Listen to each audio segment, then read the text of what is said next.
Again, mourners lined up to block them. During the confusion, a sister of the dead man fainted. She was held back into her home by Sinn Féin's Danny Morrison. When Hogan's coffin was eventually brought out of the house, it was draped in a tricolour, but there were no paramilitary trappings. And with Gerry Adams organising the cortege, the funeral eventually moved off, with mourners linking arms to make sure that the police couldn't get near the coffin. En route to the church, there were several exchanges between police and Sinn Féin leaders. That's all right. How's the brother? Just move forward nice and easy, please. Next time, Mac and I'll call in and see you. You're rather welcome. As the cortege reached St Joseph's Church, the police were again out in strength in the graveyard. As the coffin was carried towards the door of the church, the tricolour was still on top of it. But local priests who'd administered the last rites to the two IRA men asked for it to be removed. Sinn Féin officials helped to take the flag off, and inside the church, Father Dennis McKinley told mourners the church was a holy ground and not a theatre of war. He said too many young lives had been lost, and the death of anyone was a matter of concern for everyone in the community. Later at the graveside, Gerry Adams condemned the RUC's tactics. The RUC today were clearly seen to be the bully boys of the DUP. An hour after Hogan's funeral, 18-year-old Declan Martin was also buried. But at the request of his family, there were absolutely no paramilitary trappings, and the RUC stayed in the background. Martin was also buried after a requiem mass in St Joseph's Church. The United erupted in Belfast as thousands of police and... On Sunday night, Patrick Vincent's family had asked the IRA and Sinn Féin to stay away from his funeral near Dungannon. During Mass, a priest told mourners the shootings in the precincts of a church were an obscene episode. Later, almost 1,000 people attended the funeral of Peter Clancy in Coal Island. The congregation was told no one but God should judge the dead man. About 300 people attended the funeral of 20-year-old Patrick Vincent this morning.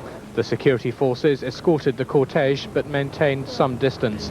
The police had told clergymen they would be discreet because there were to be no paramilitary trappings.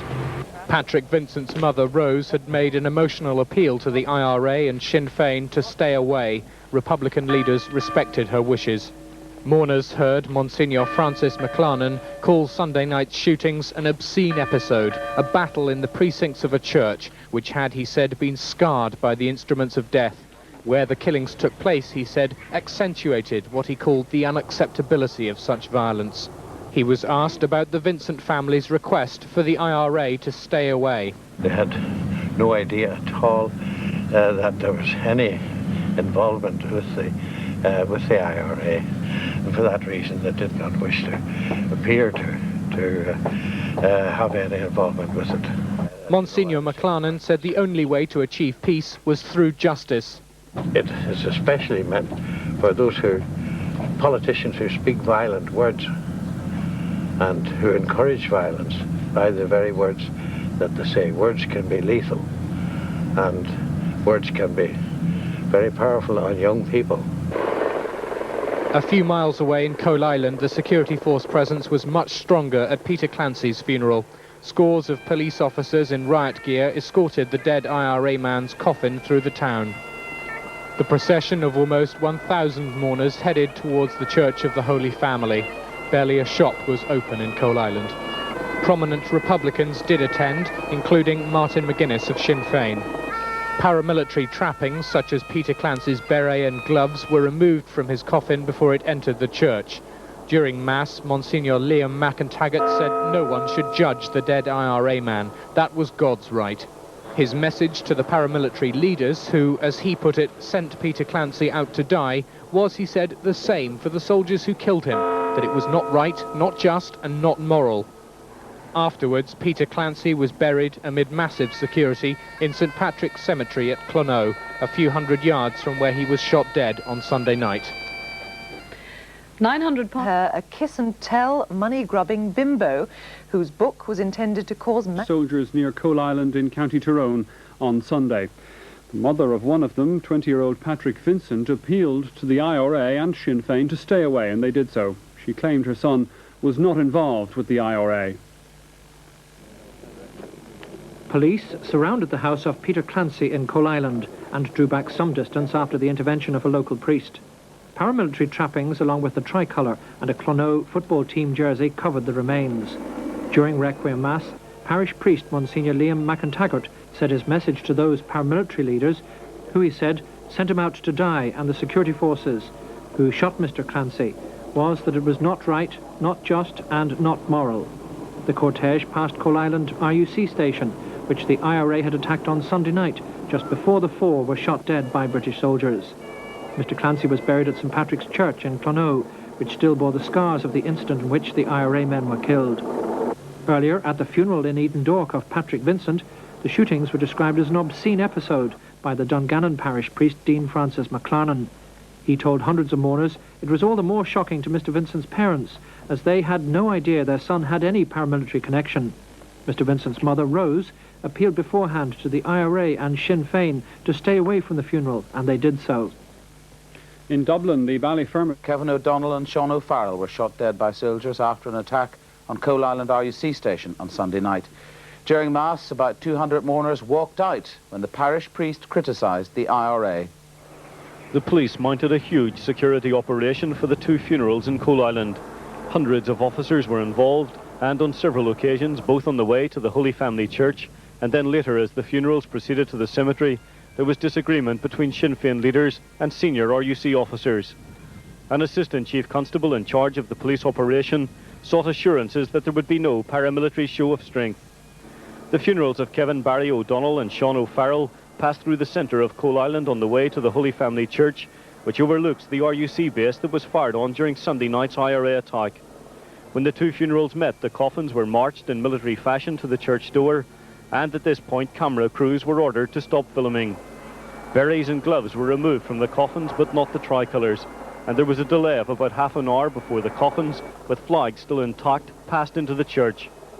Commenting on this, Dean Francis McLarnon, one of the Vicars General of the Armagh Archdiocese, said that for some time there'd been an understanding that all kinds of paramilitary trappings should be removed before a coffin enters a church.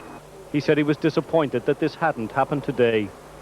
About 200 mourners attending the funeral walked out of the church service when Monsignor Liam McIntaggart called on Republican leaders to abandon violence and criticised those who'd ordered Sunday's IRA attack on the Coal Island RUC base. There was also criticism of the soldiers involved in the shooting, who he said had acted in an unacceptable way. This afternoon, O'Donnell and O'Farrell were buried in a Republican plot at a nearby cemetery, where the oration was given by Sinn Féin's Martin McGuinness. The funeral has also... He also condemned the soldiers who shot Kevin Barry O'Donnell and Sean O'Farrell for unacceptable standards of behaviour. Surrounded by a vast security operation, arguments and delays marked the start of Kevin Barry O'Donnell's funeral procession on its way to Coal Island. His IRA, beret, gloves and belt were laid on the coffin, but police objected to what is known as a colour party, pallbearers wearing black leather jackets. The cortege stopped and started as Sinn Féin negotiated with the police about the distance the security forces should keep from mourners.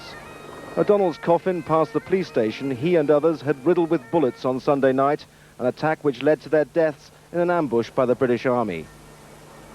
Hundreds of people crowded the streets as O'Donnell's funeral cortege merged with that of his terrorist partner Sean O'Farrell.